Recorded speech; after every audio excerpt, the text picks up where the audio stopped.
Hello.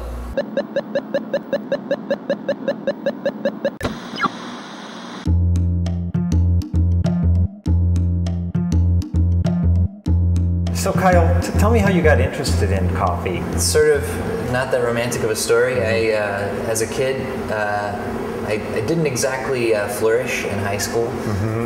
So I got myself a phony diploma from an independent study organization after essentially dropping out when I was a sophomore in high school. I ended up getting a job at like my local coffee house and sort of puttered along there for a year. And then I visited Seattle, and I remember just being sort of blown away by the higher level of preparation and understanding of coffee that I witnessed in Seattle. Some owners who sort of shared the same sense, or at least nurtured my own sense of inquisitiveness. I landed with Intelligentsia a couple years ago. I decided to try my hand at competition last year and did all right. Got 5th in the US, and then this year sort of went after it full bore. You're the National Barista Champion. Yeah, that's amazing. Kind of amazing. That's really cool. So what did you actually do in the competition? So the format is actually you have 15 minutes to serve 4 sensory judges, each 1 espresso, 1 cappuccino, and 1 signature beverage of your choosing. The preparation, of course, is very important. Selecting a great coffee to use is very, very important.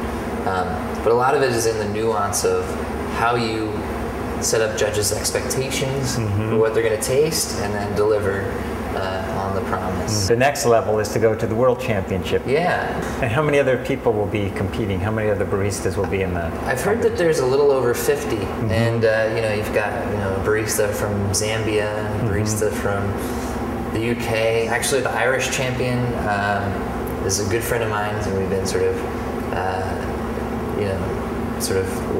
jokingly trying to intimidate each other via email or via Skype, talking some game, talking some smack.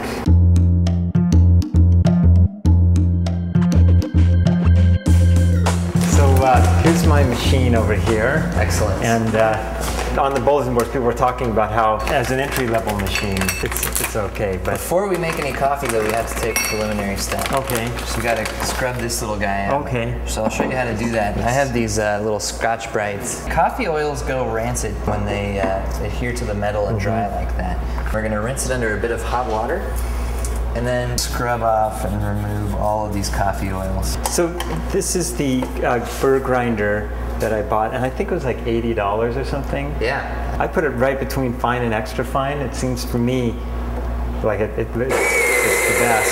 Sure. So I usually do like 2 plus a little bit more.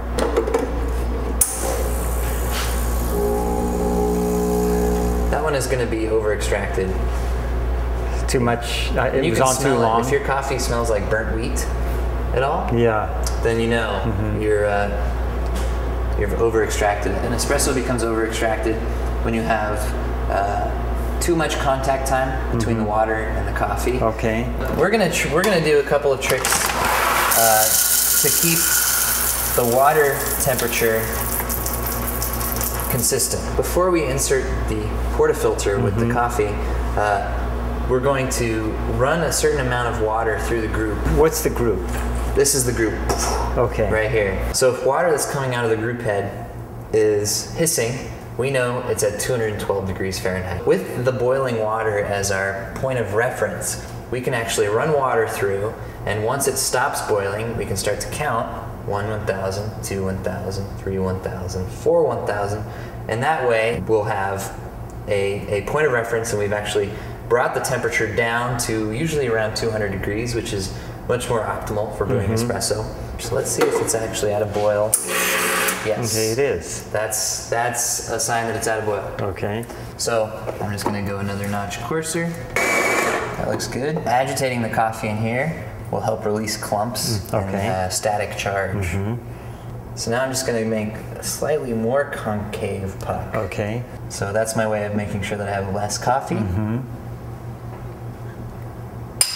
And then usually right before I insert the puck, I'll just flip it over so some of that loose coffee falls off. So now we're gonna temperature serve. Okay. So I'm gonna do a 4 count after the water stops boiling. Okay. So there it is at a boil. It stopped. 1 1000, 2 1000, 3 1000, 4.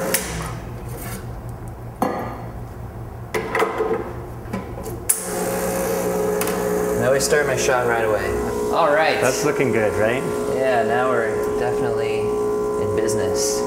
That's about proper volume of extraction. It looks a little light, so our temperature might have been slightly under. If your coffee looks like yellowish, that usually means your temperature is low. Okay. If it looks really dark, it means your temperature is high. So maybe the surfing should be a little bit less then. Exactly, maybe a 3 count instead of a 4 count. Yeah, I would say probably a slightly higher temperature is called for. But as far as time and volume, we nailed it on that one.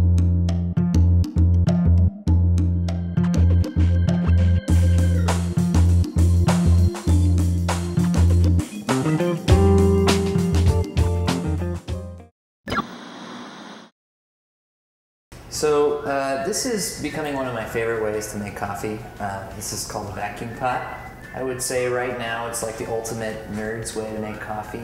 I want to start with some warm water. I'm going to fill this up with 5 cups, and then I'm going to put on the top half. And I don't want to create too much of a seal. I'm just going to make sure that it has a nice suction, but it won't be difficult to pull off later. And now I have this butane Bunsen burner. I'm going to fire up, and I'm going to bring the water up to a boil, and once it actually boils, it's going to transfer to the top chamber.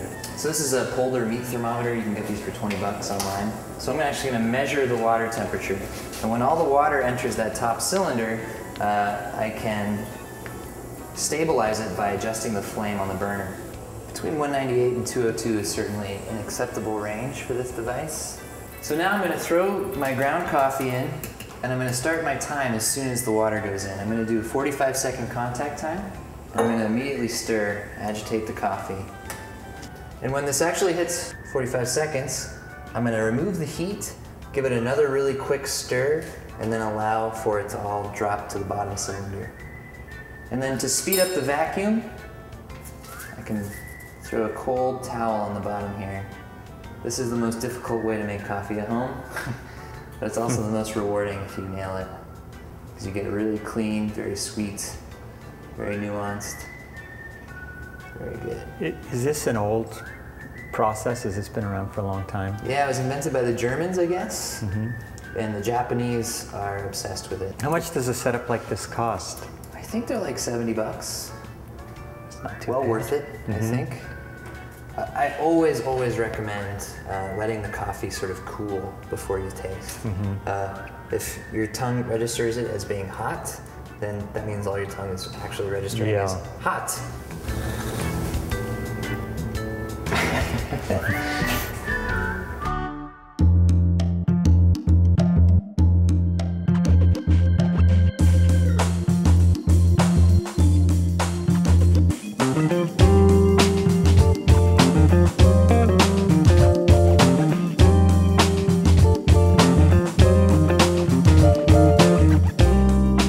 Hopefully someday, the way that we serve coffee in the United States, we'll be able to sort of like break this sort of intravenous, injection of caffeine aspect of it, and maybe, if we can get people to wait and enjoy their time, and sit and pause for a moment, then we could serve something like that at the coffee bar.